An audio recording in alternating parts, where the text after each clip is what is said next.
turn to Matthew chapter 7 together.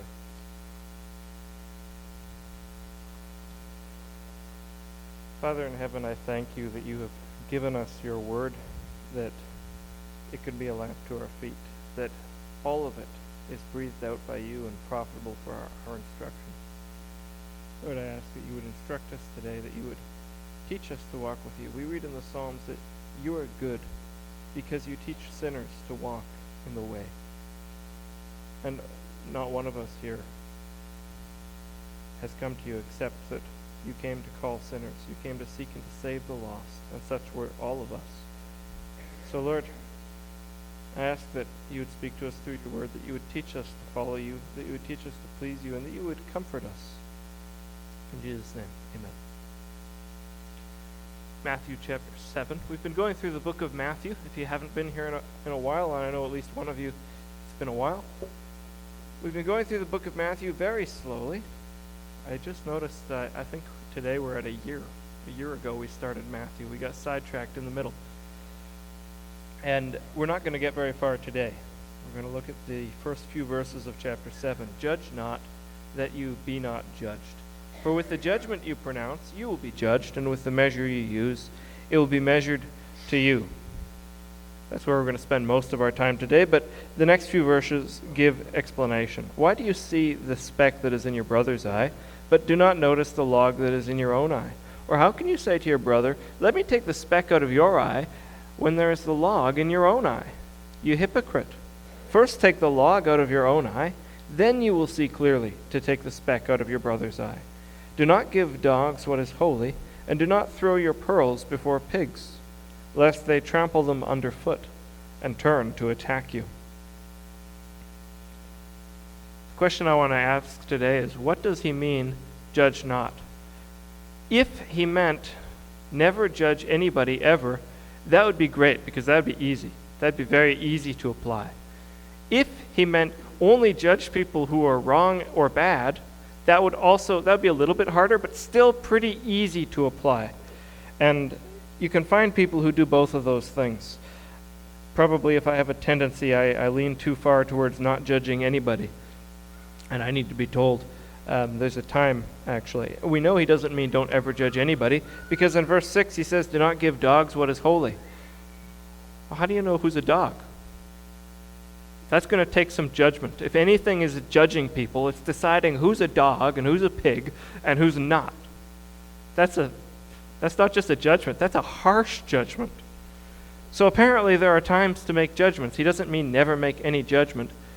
And he also doesn't mean only judge people who are bad. Because in the case of hypocrisy, how can you say to your brother, let me take the speck out of your own eye? He doesn't say, there is no speck, or you're the only person, whoever's listening, you're the only person in the world with a log in your eye. That's not what he's saying. So what does he mean? Before we get to that, what is judging? I think there's several ways you can judge, and it looks different depending on your situation. When you're in a position of authority, often a judgment looks quite formal. When Jesus returns to judge, as the Creed says, the living and the dead. The Creed gets it from the Bible, by the way. That's quite a serious judgment. He actually decides who will rise to everlasting life and who will rise to shame and everlasting contempt. He will say to those on his right, enter into the joy prepared for you by my Father. And to those others, depart from me. Enter into the fire prepared for the devil and his angels. And it's not that Jesus is the only one to judge. That would mean, if we could just say don't judge anybody because, God gets to judge and you don't.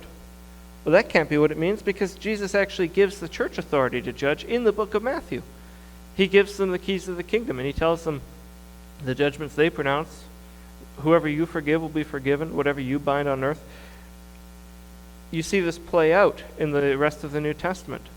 In 1 Corinthians chapter 5, Paul speaks of a man, and instead of saying, I'm not God, who am I to judge? He say, though I'm not with you in person, I am with you in spirit, and I tell you, I have already pronounced judgment on this man. Deliver him over to Satan. That's pretty severe too. So he doesn't mean never judge. But what are some ways we can judge? One is quite formal. When you're in a position of authority, say you're a judge, you can make a judgment. It's not the only way.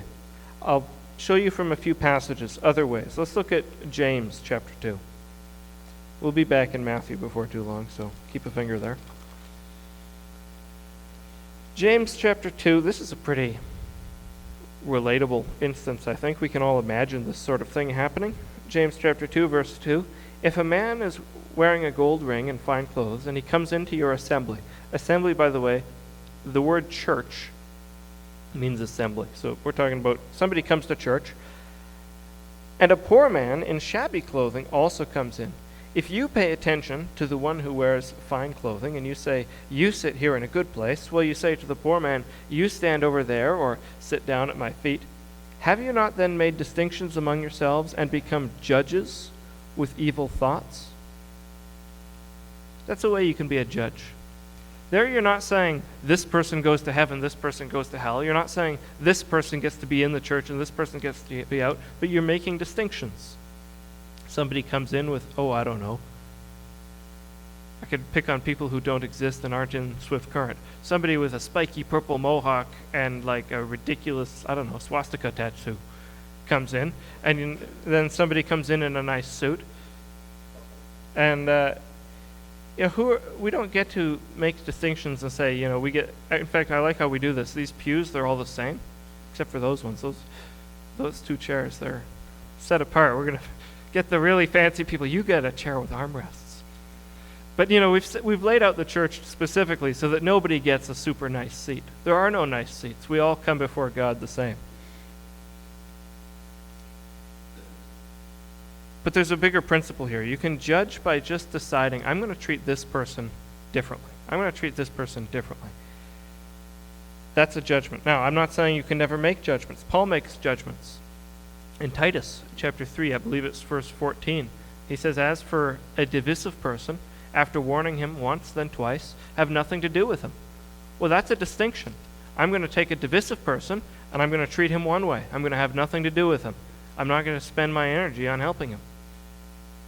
And when you see in Paul's letters, when he describes his prayer, he's made distinctions. He says, when I pray for you, I have not ceased thanking God since you showed your love, since you showed your faith. Paul apparently decides it's worth putting time and energy where he's seeing results. But there's a kind of judgment that is wicked, and there's a kind of judgment that Jesus is specifically warning against. So one kind of judgment, making distinctions. One kind of judgment is when you're in a position of power and you actually judge. Here's another one. Let's turn to 2 John.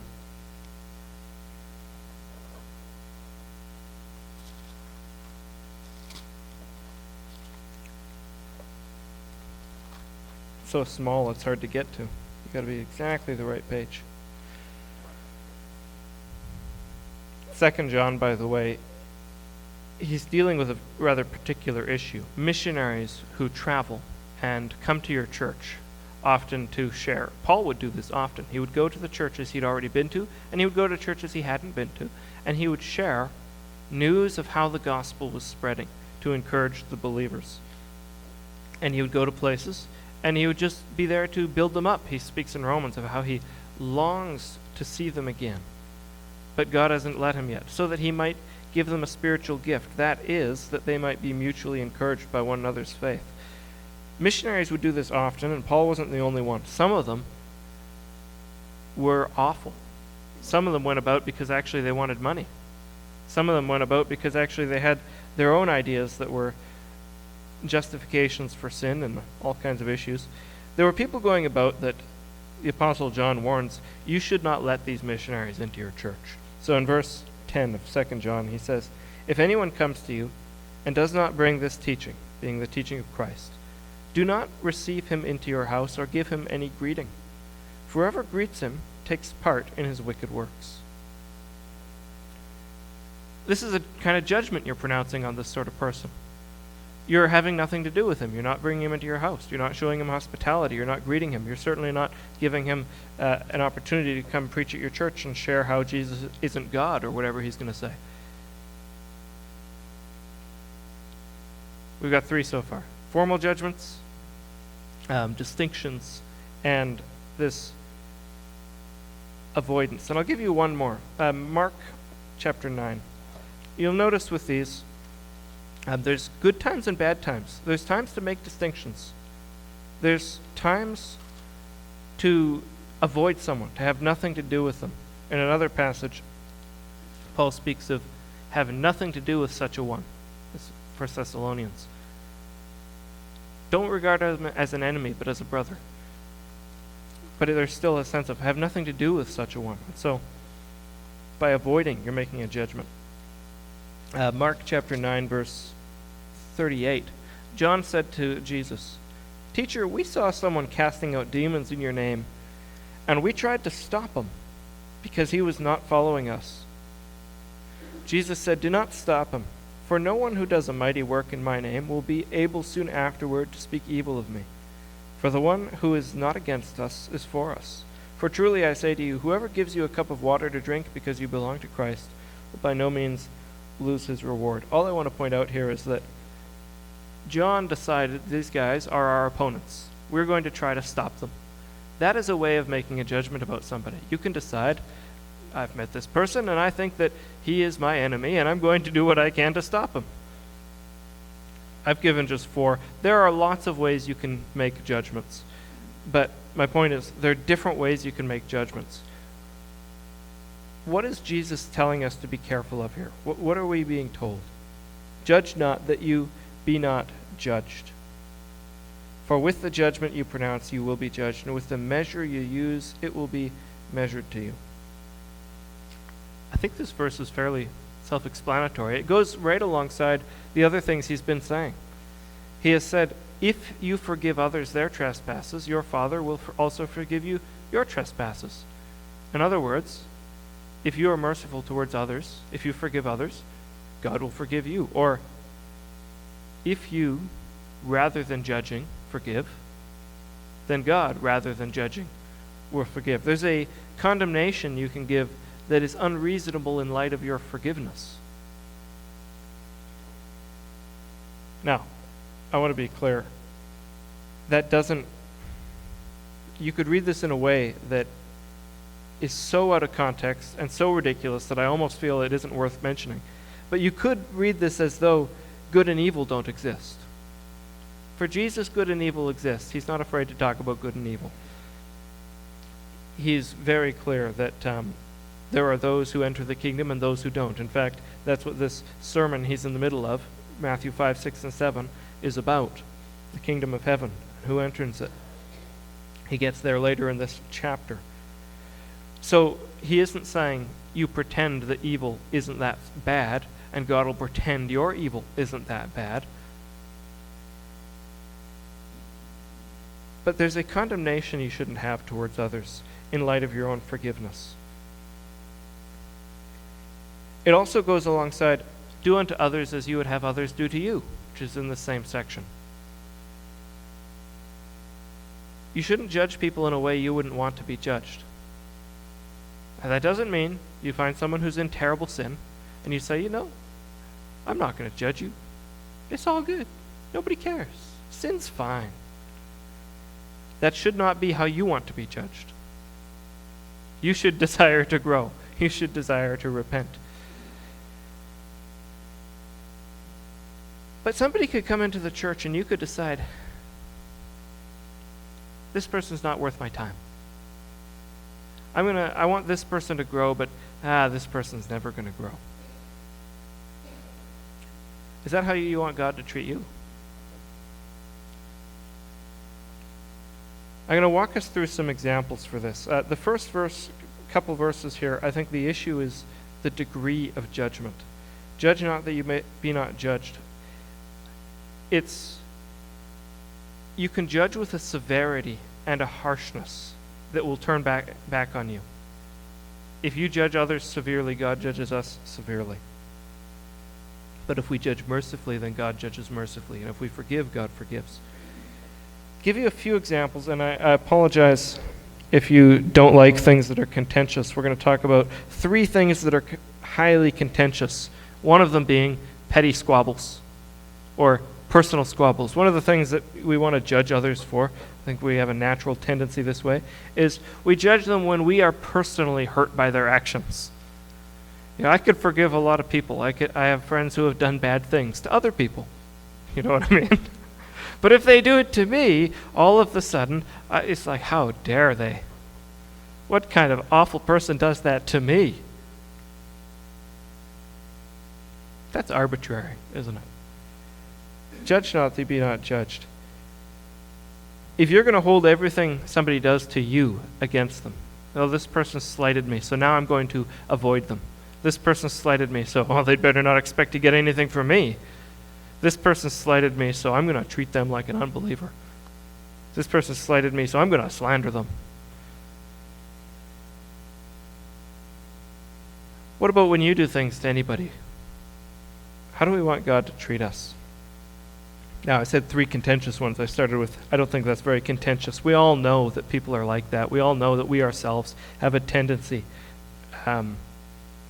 apart from God's grace, the natural tendency is bitterness, not love, especially love for enemies, those who wrong you.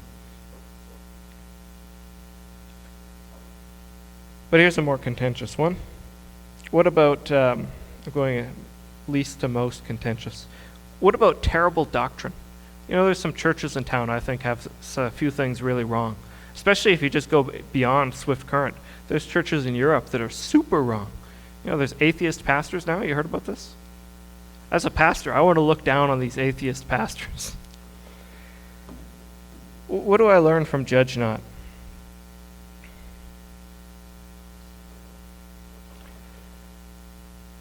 I really worry for myself and for others that this is something we haven't been careful of. We've been quick on the one hand. We want to be faithful to God. We want to show that we have nothing to do with evil. And that's good. There's passages that talk about this. In the church letters to the churches at Revelation, one of the concerns Jesus has for his churches is that they tolerate heresy. He says, you tolerate the teachings of the Nicolaitans. This I have against you. Or this I have against you. You tolerate that woman Jezebel, who teaches the followers of God to fall into adultery or idolatry. It's good that we have a aversion to tolerance of evil within the church.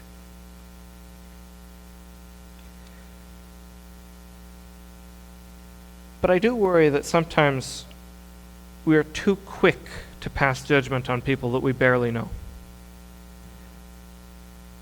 For me, I'm in the ministerial here in town, so I get to interact with ministers from all different stripes. And I always have to wrestle with, am I condoning something evil by being here, or am I engaging in hope? This is the sort of thing that our board here is thinking about as we consider our relation with the denomination. It's, how do we behave faithfully as Christians? We don't want to just judge everyone without mercy. We want to judge as we would want to be judged. I try to walk this line carefully. Like I said, it would be easy if it was never judge anyone. It would be easy if it was only judge people who are clearly wrong. But we're told, judge not, that you be not judged. And I see people who are clearly wrong, and I think, from God's perspective, I'm clearly wrong. I don't know where. I'm pretty sure I'm right about everything, but that can't be because nobody else is, and I can't be the one guy. So, how do I treat people? It's harder to say how you should, but it's easy to say how you shouldn't, and thankfully Jesus tells you how you shouldn't. Judge not that you be not judged. I'll give you some examples. I don't think it's helpful if we say, for instance, I'm going to have nothing to do with any Catholics. I've never studied Catholicism, but I'm sure that they're just evil, and so I'm going to never interact with any of them. And I'm going to tell all my friends that Catholics are going to hell. I've met people who are like that. I think I was like that. I just inherited it by osmosis from somebody else for a while until I thought a little harder about it. Or we say that because this church has gone so far from the Scripture. I mean, this church is not believing the virgin birth. This church is not believing in the resurrection. Corinth didn't believe in the resurrection. That we just say, though we've never met them, though we've never tried to talk to them, we just say, the church will be better off if we never talk to them. There's dangers on both sides here. You see what I'm saying? You can be too harsh, where you're so harsh that you fail to reflect the mercy of Christ. But you can also be so tolerant that you fail to reflect the integrity of Christ. You know that if everybody never judged anybody, you know what the world would be like? It would be horrible. Because everybody would be evil and they'd get away with it. Can you imagine if Jesus came not to seek and to save the lost, but to tell them that they weren't lost? Oh, I'm sorry, your life is terrible? You feel like you can't overcome your sin? No, you're fine. You're just imagining the pain. You're just imagining that sin leads to death. It would be terrible. If the world was filled with only... I should be careful. Tolerance is a good thing. Tolerance requires love. We should be able to tolerate. But if tolerance was all that there was, without love and hope that people would grow, hope that people would succeed, a desire for them to. If it was just, I'm never going to condemn anything, then all evil would go uncondemned. I'm getting sidetracked. Here's another one. This one's the most contentious these days. I think heresy should be the most contentious. It is in my own life. It's the one I wrestle with the most. But here's one I think every Christian has to wrestle with this in the present time. What do we do with all the homosexuality and transgenderism? This is something if you're a Christian and you're not just always quiet about everything all the time, somebody has probably asked you, why do you hate, they're starting out with a loaded question, why do you hate gay people? Why do you want genocide? You know that the White House accused Christians of calling for genocide. I don't know if you saw that, calling for genocide on trans people, which is I don't even know what to do with it. But we are being accused of hatred here. We're being accused of unreasonable judgment.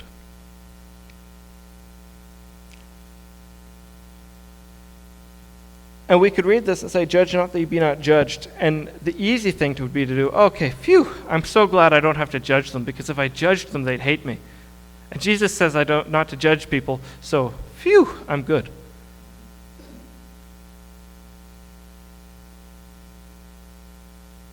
I don't think that's what Jesus is saying, because he's not saying pretend that sin isn't sin. He's not saying lie.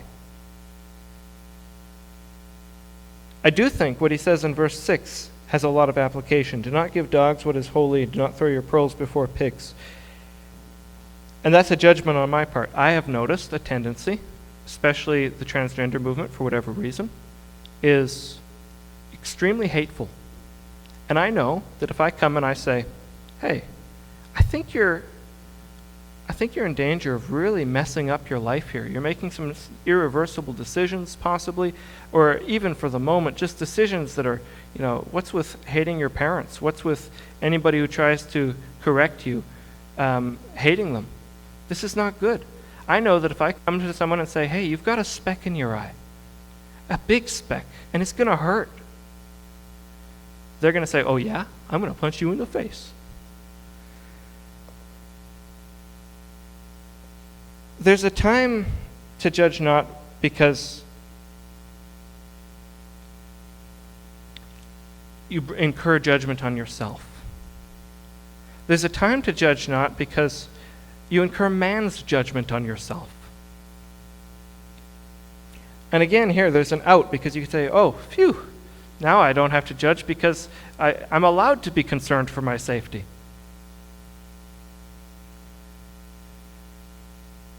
We're also not being given an excuse to fear. How do I know? Because Jesus makes very clear later, there's going to come a time when you have to give an answer.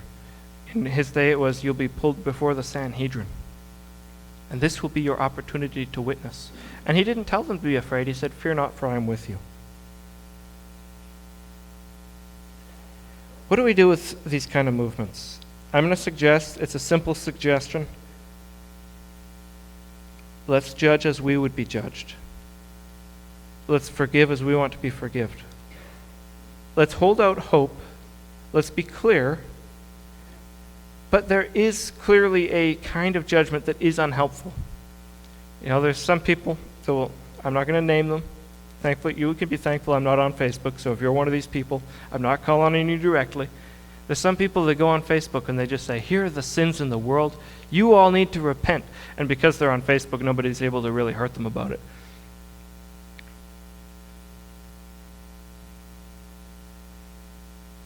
We are not being told here, or anywhere, to go to everybody who is in sin and say, hey, you're in sin. That would not be helpful to you. That would not be helpful to me. If somebody comes to me and says, here's all the sins I've noticed in your life, God doesn't do that to us.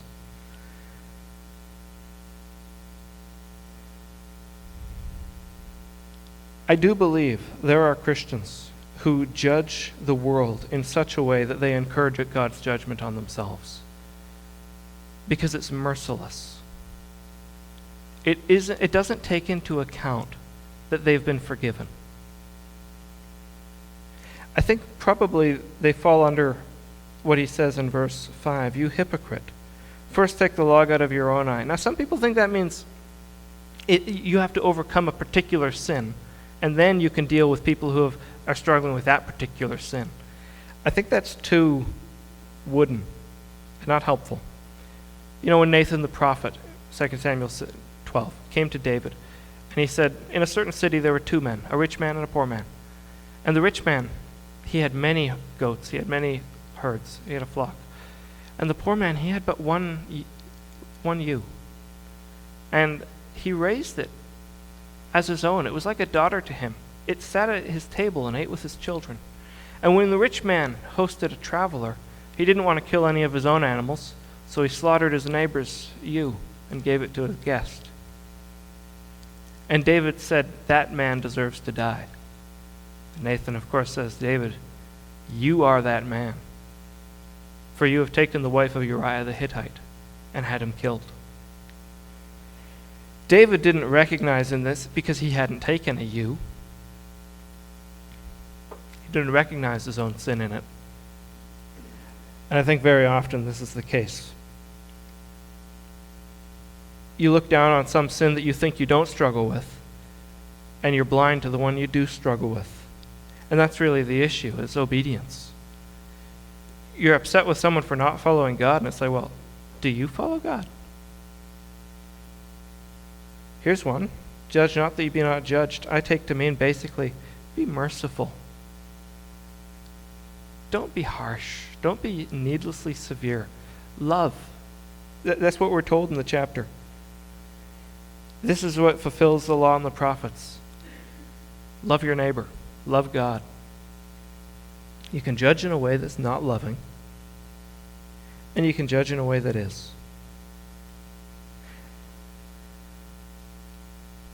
All right, if you're trying to keep track of where we're going, I've given one reason we judge not is that you be not judged. One reason you judge not is that sometimes you judge and you just get yourself in trouble.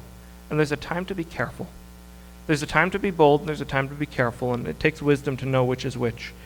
But sometimes it can just take an older friend. I think some of you could be that older friend. You see someone who's like, wow, you are needlessly harsh. You come alongside and say, God never actually told you to just yell about sin. Here's that verse. Christians should he should know sound doctrine and be able to refute those who contradict it. Well, refute requires listening. He doesn't say yell at strangers who contradict what you think is right. And there's the third reason. We judge not, lest we be hypocritical. And it's interesting here what he says about hypocrisy. It isn't actually about looking down on people here. Hypocritical judgment is wrong even when you're not harsh. Sometimes a judgment is wrong just because it's too harsh. It's not hypocritical. You've never dealt with anything like that. It's just harsh. And sometimes it's wrong even though it's actually very kind. Notice the way Jesus says this. Verse 3, why do you see the speck that is in your brother's eye, but do not notice the log that is in your own eye? How can you say to your brother, let me take the speck out of your own eye? There's nothing harsh there. It's like, hey, brother, you got a speck in your eye. I love you, man. Let me get that for you. That's not harsh. That's actually caring. It's concerned. It's kind. There's nothing confrontational about this statement. Let me take the speck out of your eye.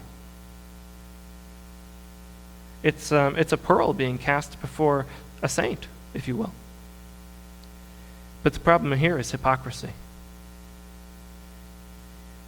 You judge not that you be not judged. On the one hand, because of the measure. You don't want to judge with a severe measure that if it were turned on you, would destroy you. I think that there are a lot of Christians, and I want to say this carefully. There are a lot of Christians who judge other Christian groups far too severely. They make it so that salvation is all about getting doctrine right, and their little group is the one with everything right. It's like, man, I hope you either are super right, or even if you are, that God doesn't judge you by that standard. I think there's a lot of Christians who judge the world that way. Oh, the world deals with this issue. They deal with that issue. The world's filled with homosexuality and confusion about gender and abortion and this and this and this and this. It's like, yes, those things are all evil, but don't judge so harshly that there's no room for forgiveness, that there's no room for hope. Look at how God treated Israel. I don't know how familiar you all are with their history, but they abandoned God for centuries at a time, basically, and got into all kinds of sin.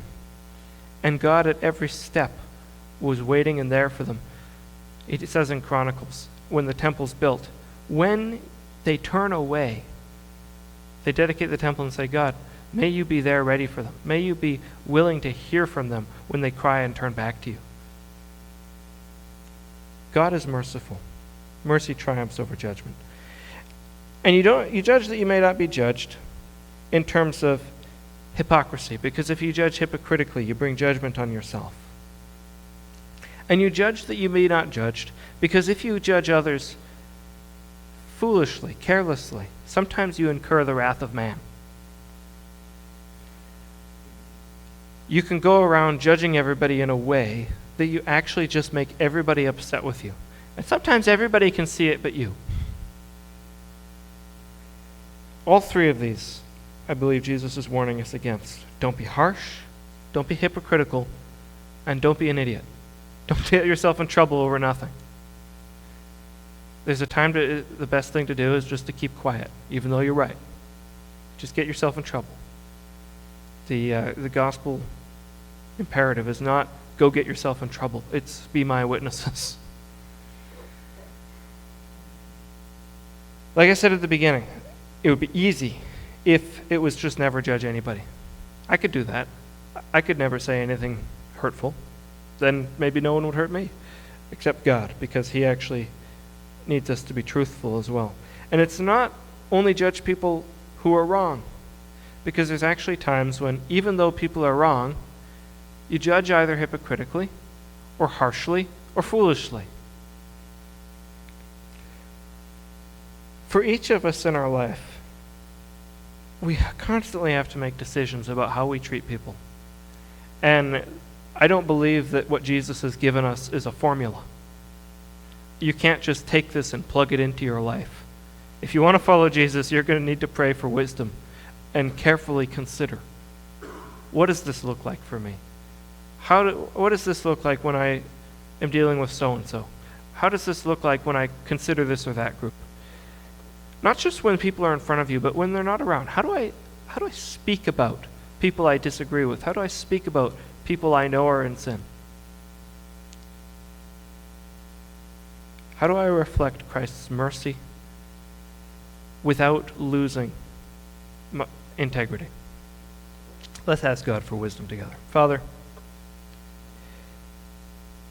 you have told us that in this life we will have trouble. We know that your people throughout the world, as you say in your word, have undergone the same struggles. We fight against the same sin. We fight against the same devil. Throughout history, we have fought the same battle by the same weapons. We have been depending on your unchangeable goodness.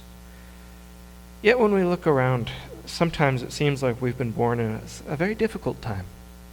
In other ways, it seems like a very easy time, but Father, I just ask that you would teach us to lean not on our own understanding, not to assume that we're treating others always rightly, not to assume that the way we've been doing things is right, but to always be asking you to teach us, to conform us to the image of Christ. Lord, I know that I am not like Christ in so many ways.